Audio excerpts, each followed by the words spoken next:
Season 5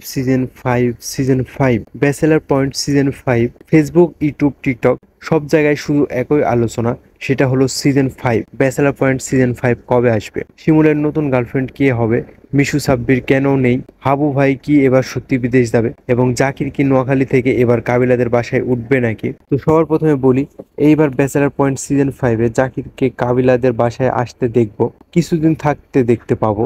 Zakir অমি ভাইকে বলে সে একটি ইনপুট করতে চায়, সেটা হলো তাকে যেন ব্যাচেলার পয়েন্টে কাবিলাদের বাসায় পার্মানেন্ট থাকার সুযোগ করে দেয়। বাট কাজল আরফিন অমি ভাই বলে না জাকির, তুমি পার্মানেন্ট থাকতে পারবে না, কিছুদিন থাকতে পারবে, তারপর আবার চলে যেতে হবে। আর এইটা একটি এন্টারটেনমেন্ট ভিডিওর মাধ্যমে প্রকাশ করেছে কাজল আরফিন অমি ভাই। আর সেকেন্ডে যে বিষয়টি সব থেকে আলোচনাকৃত বিষয়, সেটা হলো শুভ কেন নেই এইবার সিজন 5-এ। তো কারণ হলো মিশু সাব্বির উর্ফে শুভ, সে বর্তমানে কানাডায় আছে, যে কারণে সরাসরি তার শুটিং করা সম্ভব হচ্ছে না। তবে তাকে একেবারে বাদ দেওয়া হয়নি, তাকে দেখানো হবে ভিডিও কলের মাধ্যমে যতদিন সে কানাডায় আছে। আর হাবু ভাই, হ্যাঁ হাবু ভাই এবার সত্যি বিদেশ যাবে সিজন 5-এ। আর এটাও ব্যাচেলার পয়েন্ট এন্টারটেনমেন্ট ভিডিওর মাধ্যমে ক্লিয়ার করে দিয়েছে কাজল আরফিন অমি। আর শিমুল, যার গার্লফ্রেন্ড এইবার নতুন কেউ একজন, তবে এইটা একদম নতুন চরিত্র হবে যা ব্যাচেলার পয়েন্টে আগে কখনো দেখা যায়নি তাকে। তো সকল প্রশ্নের উত্তর প্রমাণ সহ দিতে পারলেও এই সিজন 5 মুক্তি পাবে কবে, এটা প্রমাণ সহকারে কনফার্মলি বলা যাচ্ছে না। তবে কুরবানির ঈদের মধ্যে 90% সম্ভাবনা রয়েছে রিলিজ হওয়ার। তো আপনারা কারা কারা অধীর আগ্রহ নিয়ে অপেক্ষা করছেন সিজন 5-এর জন্য,